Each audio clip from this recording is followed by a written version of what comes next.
Binigyan din ng Malacanang na bagamat ginagalang nila ang desisyon ng korte, mayroon pa rin silang karapatang ihayag ang nararapat sa mga manggagawa. Ito'y kaugnay sa inihaing TRO o Temporary Restraining Order ng Pasig RTC. Sa pag-usad na sana ng 85 peso wage increase sa Metro Manila. Si Cristal Ramezares live para sa detalye. Cristal? Ang naipaglaban ang ipinasyang 85 pesos na wage hike para sa mga manggagawa sa National Capital Region.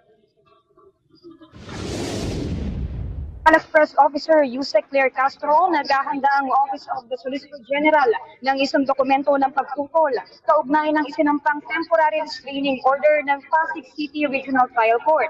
Paliwanag ng palasyo, dapat inilapit muna sa Regional Tripartite Wage and Productivity Board ang apela ng Redicon Trading and Construction Corporation at R11 Builders Incorporated para na proseso ito ng maayos imbis na diniretso sa korte. Giit ni Castro na iginagalang nila ang desisyon ng korte pero may karapatan pa rin ang pamahalaan na ihayag kung ano ang nararapat para sa mga manggagawa.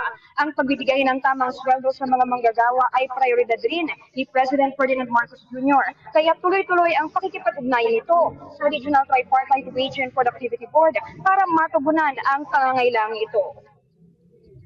Ang isinampang TRO ay epektibo nga ng hanggang 20 araw. Hindi agad masisiguro ang implementasyon ng 85 pesos na aumento pero tinitiyak ng palasyo na kumikilos ang Office of the Solicitor General para maisayos ito.